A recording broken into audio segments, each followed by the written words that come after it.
Sa pagtatapos nga ng Jeju Island Arc o ang Season 2 ng Solo Leveling ay i-review naman natin ang mga susunod na mga chapter sa manhwa ng Solo Leveling. Ito nga pala si JB Hobby, sit back and relax and enjoy the video. Umpisahan natin sa chapter 111. Nagsimula ang chapter sa isang lugar kung saan isang lalaki ang kinakapos ng hininga at nagtatanong na sino ka ba? Ang nasa harapan niya pala ay si Silad, ang Frost Monarch. Wika nito, nagkamali na naman ako, itinago ang fragment of brilliant light sa napakatusong paraan. May napansin naman ito sa kanyang likuran. Tinanong ito ni Silad na ano ang meron at naparito ka, Yogumon. Si Yogumon ay ang Monarch of Transfiguration. Sumagot naman ito na naparito ako upang magbigay ng impormasyon mula sa silangang bansa. Tugon naman ni Silad na di ba dun nakatira ang Shadow Monarch? Akala ko ba na nasa pamamahala mo ito, tugtong na tanong. Sumagot naman si Yogumon na naniniwala akong ang rules ay papakawalan si Lydia sa may bandang timog at ako ang mamamahala doon. Paano naman ang Shadow Monarch? Dugtong na tanong ni Silad, huwag ka munang mag-alala, ang architect muna ang bahala sa kanya, sagot naman ni Yogumon. May mas maganda akong balita para sa'yo, sabi ni Yogumon, nakumpirma ko na ang fragment light ay itinago sa napakatalinong paraan, ngiting sabi nito. Natawa naman si Silad at wika nito, napaka-interesado at napakabuti mo naman para ibahagi sa akin ang impormasyon na yan. Ano na ngayon? Tanong ni Yogumon. Kung papayag ka, ako ang mamumuno. Pero ang mas mahalaga, may kung sino ang nagpapunta sa atin dito, maya-maya pa'y may isang lalaki ang papalapit sa kanila. Tinanong ito ni Silad, ikaw ba ang nagpapunta sa amin dito at nandito ka na naman para pigilan kami? Ang lalaking ito pala ay si Sung Il-hwan, ang ama ni Sung Jinwoo. Wika naman ito, ang bansang nasa silangan, bansang Korea ba ang tinutukoy mo?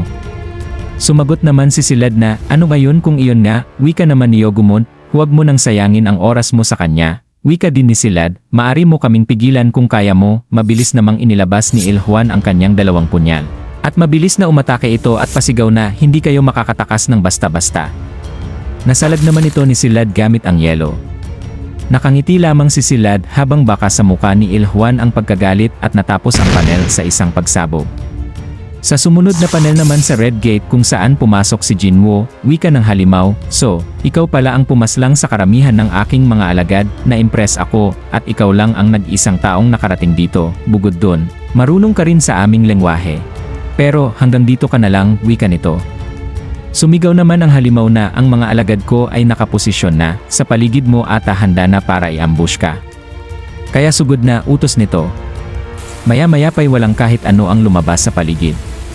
Nagtaka naman ang halimaw. Wika naman ni Jinwoo, ako lang mag-isa baka mo? Nagpapatawa ka ba? Sige, labas na utos nito. Isa-isa namang lumabas ang mga shadow soldier ni Jinwoo, habang isa-isa ding nagbabagsakan ang mga labi ng mga alagad ng halimaw. Ito ba, ang plano mong ambush? Malumanay na tanong ni Jinwoo. Napasigaw naman ang halimaw ng imposible. At bigla namang may tumama sa kanyang muka, at sa pagsalo nito ay isang ulo ng kanyang mga alagad. Ang bumato pala sa kanya ay si Beru at dumapo ito sa may kahoy at pumwesto na. Napasigaw naman sa galit ang halimaw ng ang lakas naman ng loob mong. Malumanay na nagsalita si Jinwoo na umpisahan nyo na.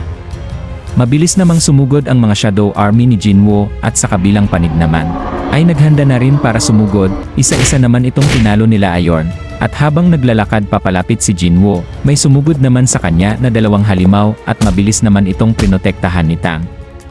Sigaw ng boss, tama na ang mga walang kwenta mong kasiyahan habang papasugod ito. Tinignan lamang ito ni Jinwoo ng walang emosyon. Mabilis namang sumugod sina Beru at Igris, pinutol ni Beru ang kanang kamay at sa ibaba naman ay pinutol naman ni Igris ang isa sa mga paa nito.